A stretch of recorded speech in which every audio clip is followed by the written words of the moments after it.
all. This is Dr. Mobeen Sayed, and with me we have Paul Bork, our own Paul, and we've been talking about stats for a long time.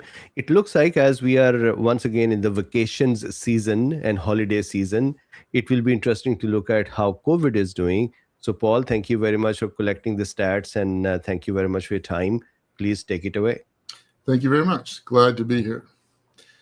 So, COVID stats, and I think they're improving. You can look and decide if you think they are as well. So, here, there's a number of statistics that either because of the lockdown or otherwise have disappeared, but we can still see things overall, but some of the statistics are different. This is the mutation rate from the nextstrain.org.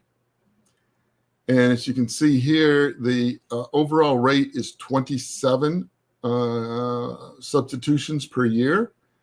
A while ago, the line came up through the point here, it was at 29. So overall, the overall direction for the whole disease is getting lower and lower. And you can see we've had, as we said before, inside a given strain or grouping of strains, it tends to have fewer migration, fewer substitutions, and then it jumps up when a new one comes out. And it's doing the same way, and perhaps, and these lines are all parallel.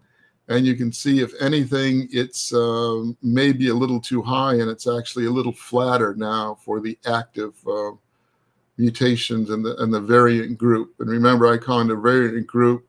The CDC calls it a variant as if it was actually fixed, and it's a whole group of little changes that they don't count as a change in the variant.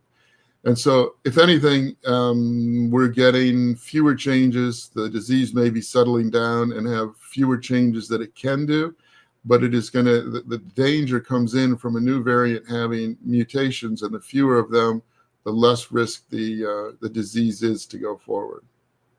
Does that make sense? It does. My apologies. I was muted, so it takes me a bit of a time to unmute.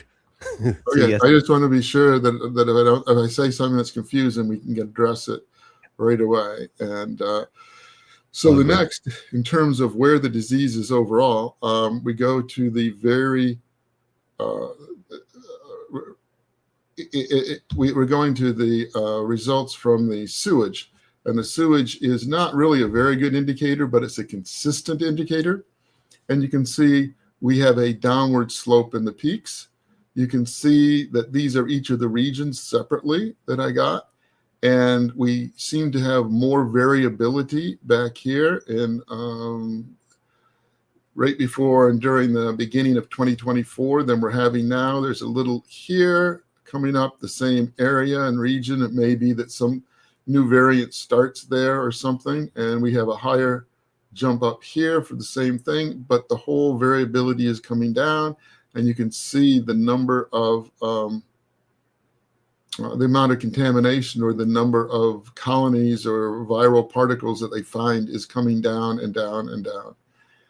And so here are the classifications. And again, as you remember, I did not like the fact that these appear to be political, that the very low and then the low and moderate and high, they all seem to be a different size, and the very high is a different size. And I understand very high we're not seeing there, but this tends to make people think the disease is more dangerous than it actually is.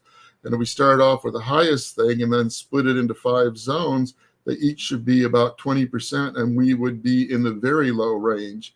And they aren't doing that. There may be a good medical reason. I don't know what it is. But as you can see, the low end of this seems to be heading downwards very slowly.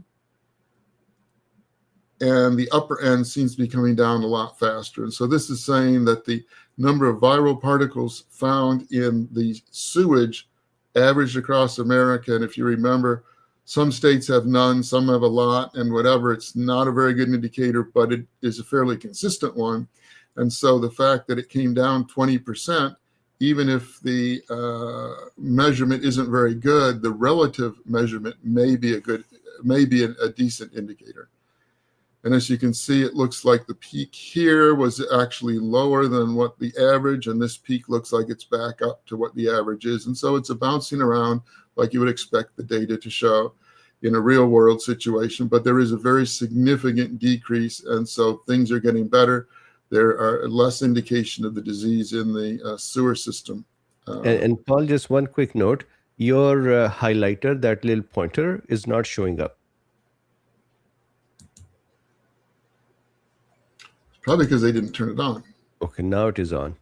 Okay, thank you. So see, it's coming down here, and here are the peaks that I was talking about, and then the real high peak here. It looks like it's the same area. I believe that's the Northeast. I could be wrong, but they're putting the various areas together. And they also are getting somewhat less data there. They have, we're not having the variant stuff coming out. And if you remember, some of the regions didn't show up before. And now if they have it on their website, I couldn't find that, but I think we can still address some of the things. And about where are things now? If you remember, this is a prior slide that we had, and remember we had the different curves. And we took a look at where the peak was relative to the prior peak to see how things were improving and how much they were improving. Percent of the range, and then we normalized it to the highest one as 100% and show what improvement or change that we're getting. Again, this is all looking at relative change because they don't really have a number that indicates the absolute value. You know, hospitalization rate. What does that really mean? I don't know, but if it's half of what it was before, maybe half as many people are getting really sick. That's the sort of relative thing that we were talking about, and we're going to continue with that. We take a look at what we can see today. These are the four that are put out. Okay, and I pulled this number and placed it here that they had it on a whole, each one on a page, and so this is the test positivity, and you can see it's gone way up in the last. This could either be because we're having more people getting COVID, or this is just the percent of the tests that are run that are positive, or it could be that they're doing fewer tests. And if someone is sitting with 1,000 tests that are about to expire and you can't use it after a week, they may be more happy to test people than if they're sitting with 10 or 100. And so this coming up may well be, if there's nothing else that looks like we're getting more infection, this may just be a result of supplies of tests or procedures that hospitals do or something like that. I do know that the hospital my son is at, which is the primary one he's training at, is a military hospital, and they still test everyone that comes in for COVID. So it might be more indicative to look at some place that tests everybody to see for this positivity, but this is just collected across the country, and I don't have access to things from one hospital or whatever, but so this is going up, but I'm not sure what that means. This is the percentage of emergency department visits that are diagnosed with COVID. Again, if they're testing fewer, you may have fewer coming in, but I think people going to the emergency department is something that is probably more robust and less likely to change. Correct. And we have a jump up. We'll look at the relative numbers, and we'll have a higher peak than we had before. And this testing that they're doing is for those who are symptomatic and they interact with the healthcare system, or this is just survey type testing that, hey, stand on the road and just see how many people are infected? No, I think this is people that go into the emergency department and they test them. What percentage? And so maybe they normalize it for people that aren't being tested or whatever. I don't know what they do, but understood.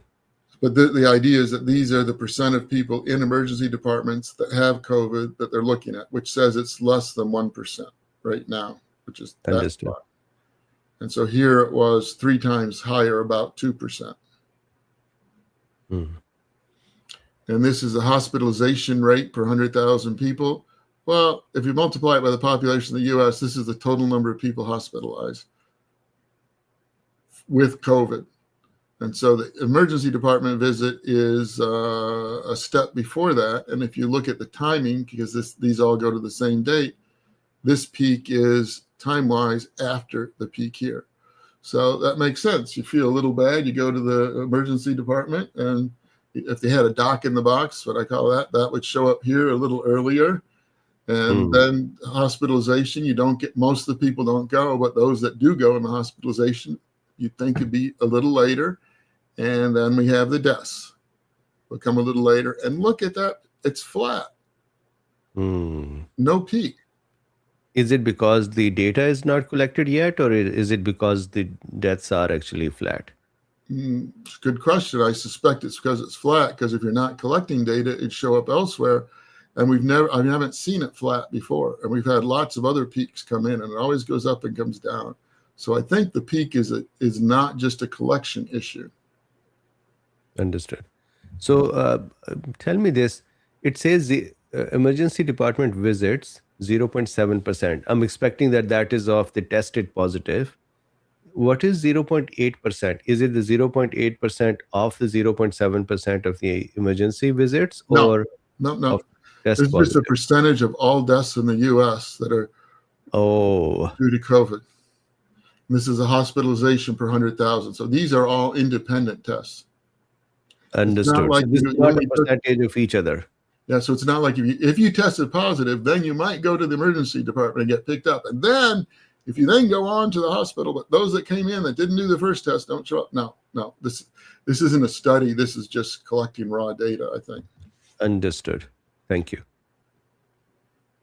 I suspect the percent coverage and how they do it, but I imagine that they're taking numbers and expanding them to say, oh, we only get 5% of the people from Houston, so we multiply it by this factor. We only get 1% of the people from Dallas, Fort Worth, so we multiply it by another factor. And how many from Pennsylvania? So I imagine they're doing a lot of that kind of stuff.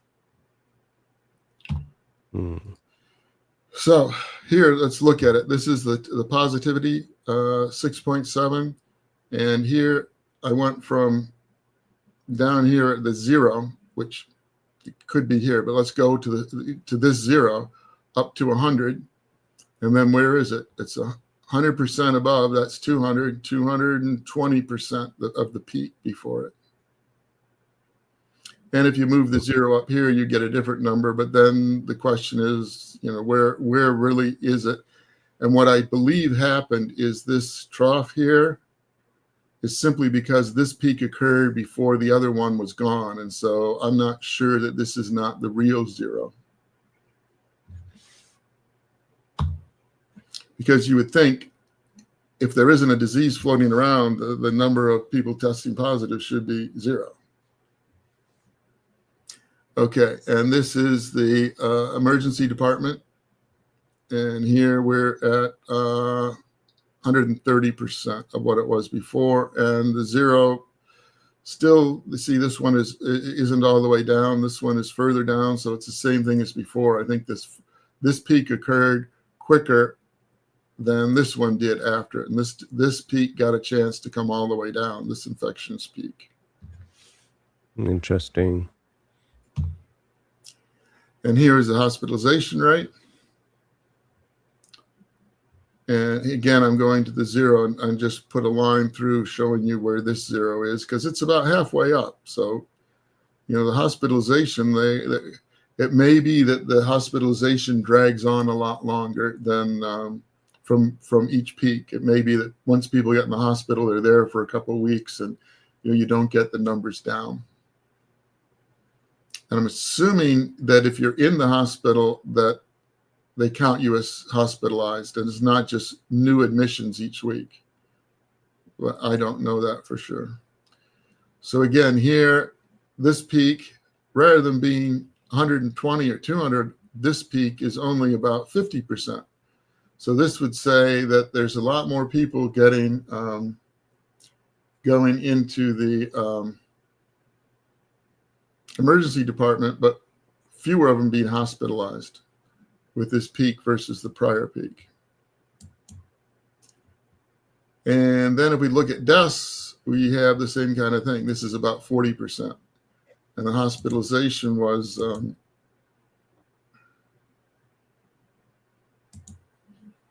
30. It was about 22%, and the deaths are about 40% of what it was before. And again, it's flat here.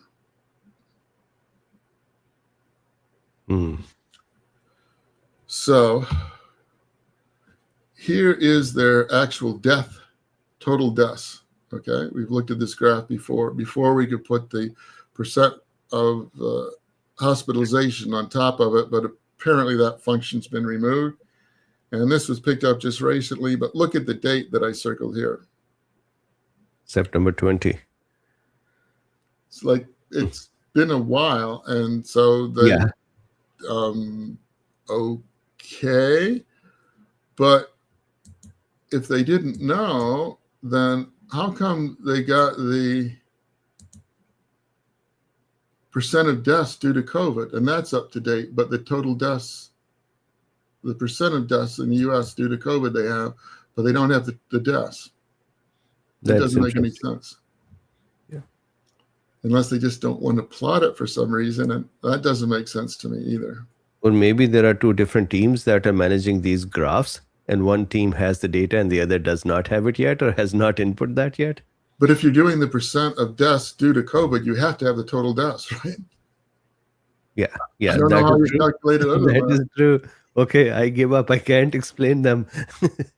I was trying to figure that out. And there may be a very good explanation that I just don't know. Most of what goes on in the CDC, I don't know. Okay, now here comes now we're going to get talking about some good news and some improvement in the data. If you remember, we had a lethality that I took a look at the percent emergency department and the deaths and divided the two to get a lethality number. And then we compared it to the flu, if you remember. This is the date that we took. This was the peak. You remember, I'm taking peaks and troughs because that's when the rate of infection isn't changing. So if one of them is a little delayed in time where I'm comparing it, we're not, like if I picked here and here, we have the number, the infection going up or coming down, and it would change the numbers more. So the peaks and the troughs are chosen because the time difference and the peaks from emergency department, hospitalization, deaths are all going to be different where the peak occurs. And it changes with different variant classes coming through. So in order to effectively eliminate all that complication, I just picked the peaks and the troughs. But this is the point where we compared it to the flu, which we're going to talk about again. But I wanted to show you where we've done it, and I haven't gone back and rechanged it. But we're taking a look, and the way we compared them, I can't compare going forward because we don't have the same numbers. But if I can show you the lethality of COVID is coming down and it was whatever relative flu at this point, you can sort of imply that that the flu is about the same and that the COVID is getting better. Did I say that in a way that made sense?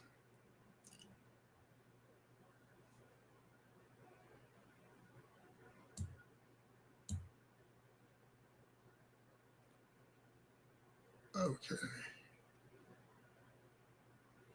And here we have the peaks for the COVID deaths per week. And here are the peaks that we have. You see the peak here is the same, the trough. Notice how spiky this is. The data is not that spiky. What's happening is they've classified the data into 0.1 per 100,000 units. And so this curve may come down or whatever. These are just locked in. If you get halfway down, you jump from here to there. And so the spikiness here really doesn't reflect the data. This is simply an artifact of how they're showing it. Okay?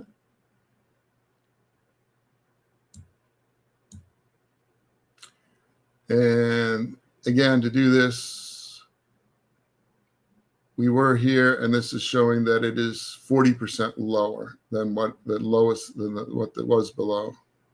Sorry, my internet had died. Thank you for keep going. Okay, and the peak here, is 100. Is coming down, and so this is going down 40. It's 40% lower for this peak, taking the last peak and the last trough before. And it's the same on this end. So again, suppose the data is wrong and it's messed up and it's whatever. It's only 20% better. I mean, it doesn't matter. Things are getting better. It's not 100% better, but they're getting better, and they're substantially better. I mean, if you had a treatment that reduced death by 10%, you would think that would be great for a medication. And that's what's happened just over one of these cycles. No medication, no side effects, no having to go to the pharmacist. It's just things are getting better. Very good. So I have a question. Actually, not me. There is a Cool Bean, an honest doubter. Remember when the flu almost entirely disappeared in 2021? How is Paul reckoning the difference between the two? Good question. Good question. And what the answer is, I'm not.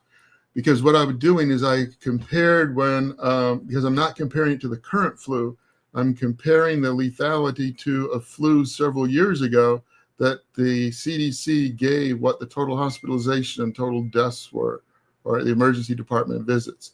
And that's why I'm looking at them. So I'm comparing a week to week of COVID to a whole year of flu. And the fact that flu disappeared would mean if I was looking at the current flu, it would make a difference. But since I'm looking at the flu before COVID showed up, that's historical.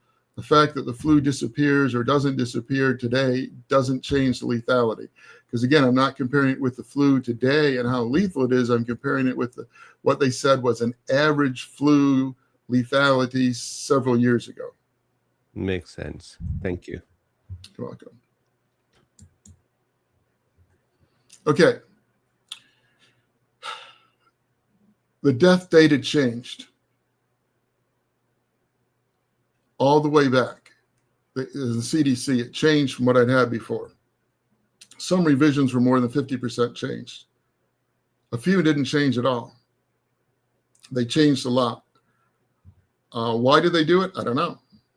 I didn't find a footnote. I didn't find an explanation. I'm assuming that they're refining, making it better and better and better. And what happens if you've ever been involved in an incident or experiment or whatever, you can get good information, you can get early information, but I haven't figured out how to get good early information. If you get it right away, then it turns out, oh, that wasn't right. Half of the people we thought were sick turned out not to be sick, or something like that happens. And so afterwards, when people look at the data, it's like, well, that was pretty obvious. You should have done this. Well, that wasn't the data I had in the middle of fighting the pandemic. And so it looks like they're changing it. So everything makes more sense now. If you remember, I kept saying it doesn't make sense. Why are the curves different for the peaks and the troughs, and the ratios are different and whatever? Now they're becoming consistent. The percent, let me jump down. I'll show you the slides. Here are the curves now. This is the troughs. These are the peaks. This arrow shows you that this actually comes up to here. So this one, I could shrink it down, but I've left it big, and I put them right on top of each other. Second curve would come down here, or the up top curve would be right up there. They would be essentially parallel, not geometrically parallel, but they look pretty much the same. It's the same type of curve. For the troughs, the R squared. So that means the variation, if it is following this curve, an exponential decay curve, the exponential explains 80% of the variation that occurs, meaning that if it really is going forward, there's only 20% change of the lethality that is due to something else. And here it's 60%. 60 to 80% are marvelous correlations for real world data and health data. You can see the curves come down and they seem to fit very, very well. And it makes amazing sense. And going back up and talking about it, the decay coefficients, 0.19 and 0.16, both negative. They're roughly the same number. Not exactly, but they're roughly the same number. Same kind of mechanisms would explain that. The correlations are roughly the same, about 70%, 3/4, maybe a little better, a little worse, but they're very, very close. And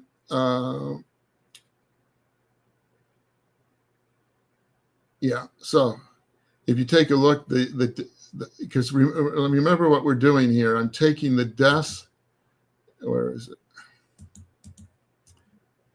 I'm taking the deaths and dividing it by the percent emergency department. So that's saying if I look at the US statistics and I have 1% of COVID in the emergency department, how many deaths should I get? That's the number I'm plotting here. And so the number of deaths go up and down, the emergency department goes up and down. But the question is, if the emergency department admissions double, do the deaths double? Or do they go 1.5? In which case the lethality is coming down because you would expect twice as many. And that way, as different peaks have different infectious rates and different percent of people going to the emergency department, we still can look at the lethality, assuming that, roughly saying, everyone that goes to the emergency department, that's pretty much a consistent measure, or we're using it as a consistent measure of people who are seriously ill with it. And it's a broader thing, including more than just go to the emergency department. And so we're looking at this number, and as the number comes down, it means the lethality is decreasing. Now, one can argue if you used to better measure lethality, it would be a little more, a little less, but look at the amount of change that we're having. We're going from 1,800 down to 500. Suppose it's off by 50%. Still, huge decrease. Same thing here, 1,200 to 400. This is an amazing decrease. It's not because people are getting vaccinated. It's not because the doctors have come up with a new treatment of using ivermectin or trichloro chicken wire or anything else. It's because the disease and the people are getting more in phase, just like Dr. Drbeen and a lot of people said. That's what normally happens when you get a virus that crosses over. Over time, it gets better and better. And it's doing it. We now have a same shaped curve. It makes sense that the trough and the peaks should be roughly the same. If the disease is getting less lethal, it should be roughly about the same, less lethalness at the peak as the trough. And before we had completely different curves. So I'm thinking because of the results being more consistent here and more consistent with the theory of infection, that the CDC was fixing data and fixing it in a wise way. But again, that's mere speculation based on the answer. And they might be trying to generate these same numbers, in which case the fact I say it shows they did well, it might just be, oh yeah, you're seeing the same thing that we're trying to get here. Hopefully that's not what they're doing, but I don't know. Yes, if someone from the CDC called to tell me what was going on, I missed the call. Yeah, I just don't know. Understood. Now, we had a while ago, we had one. Remember when we talked about the puppies? I remember. We had this slide. This is when we first were doing the lethality. And so this has the reference. And the CDC estimated that the 2019-2020 flu season was moderate.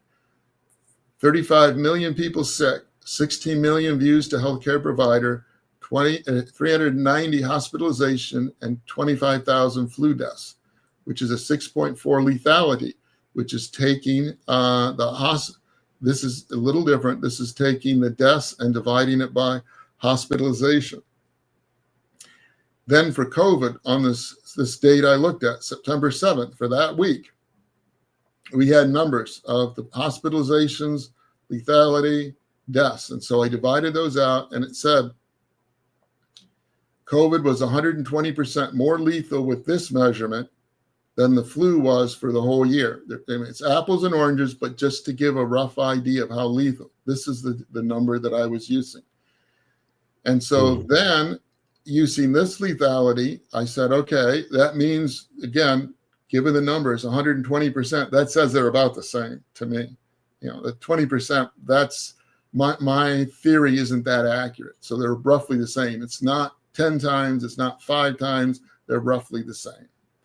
And so then when I go back, that would be right about in here. You can see the lethality of it is coming down. Not every single time, but overall it's coming down. And it's coming down here too. And so that's why I'm saying that it's getting less lethal.